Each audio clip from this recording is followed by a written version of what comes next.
और जो मैं अब नज़म आपके सामने पेश करने वाला हूँ वो एक बेटे के जज्बात हैं अपने बाप के लिए।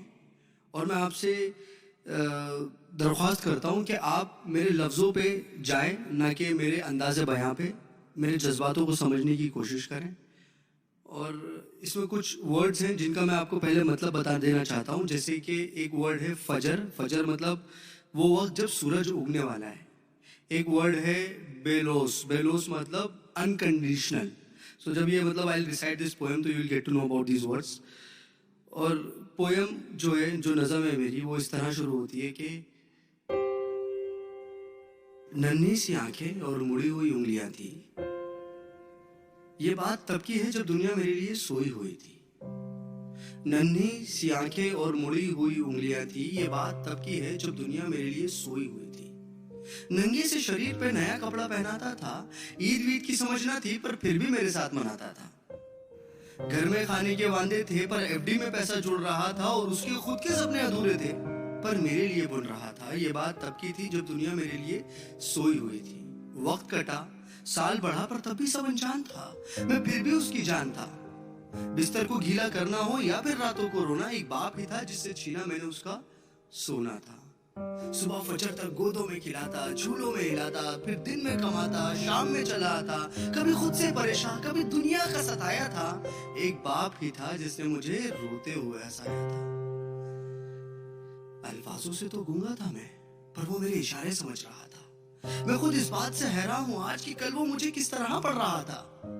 अब्बा तो छोड़ो यार, अभी आ भी निकला ना था, पर वो मेरी हर फरमाइशों को पूरा कर रहा था। और मैं भी उसके लाड प्यार में अब ढलने लगा था। घर से वो निकल ना जाए अब उसके कदमों पे नजरें रखने लगा था। और मुद्दे तो हजार थे बाजार में उसके पास, पर कब ढल जाएगा सूरज उसको इसका इंतजार था। और मैं भी दरवाजे की चौखट को ताकता रहता था।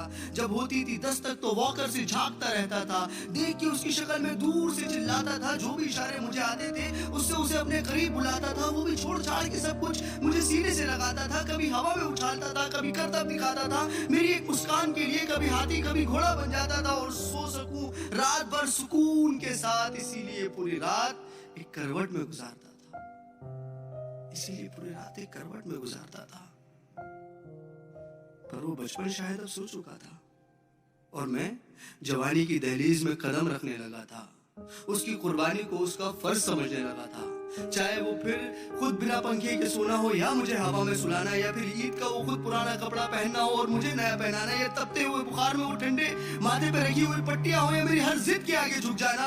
वो बचपन था, वो गुजर गया। वो रिश्ता था, वो सिकुड़ गया। और मैं उस कुर्बानी के बोझ को उठा नहीं पाया। इसीलिए वो शहर में कहीं दूर छोड़ आया। नया शहर था। नए शहर की हवा मुझ पे चढ़ने लगी थी। अपने बाप की हर नसीहत मुझे एक बचपना लगने लगी थी। काम जो मिल गया था, पैसा जो आने लगा था, क्या जरूरत है बाप को, ये सोच मुझ में पलने लगी थी। और उधर मेरा बाप बेचैन था मेरी याद में कि कुछ रोज तो घर आजा बेटा, बस यही था उसकी फरियाद में। और मैं उससे हिसाब लेने लगा था जो दुनिया का कर्जदार बन चुका था। क्या जरूरत है तुम्हें अब्बू इतने पैसे की, अब ये सवाल करने लगा था। अब घड़ी का कांटा फिर पलट चुका था।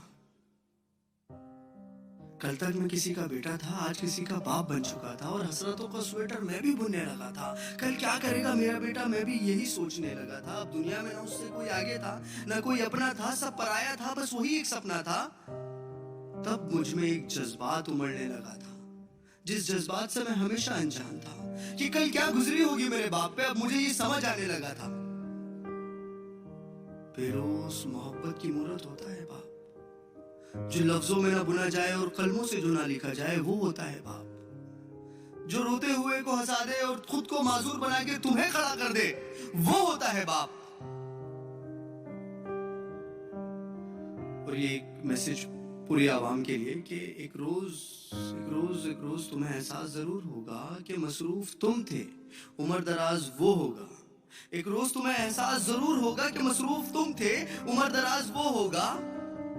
जिसकी उंगली का सहारा पकड़ के चला करते थे, आज वही छड़ी का तलबगार होगा। और जिसके सदके में जी रहे हो आज, कल वो ना रहे तो क्या होगा। पर अभी वक्त बचा है कुछ खास तुम्हारे पास। तब तक जब तक बाप का साया तुम्हारे साथ होगा और जन्नत के तलबगार हो तो सीने से लगा लेना, क्योंकि वही का जन्नत का सरदार होगा। सब गिले शिकवे मिटा के चिपक जाना उसको, क्योंकि आज तो बाप है पर वो कल तुम्हारे साथ ना होगा, वो कल तुम्हारे साथ ना होगा। और मैं इस नज़म का कोई नाम रख नहीं पाया क्योंकि मैं बाप को एक लफ्ज में बता नहीं पाया। Thank you.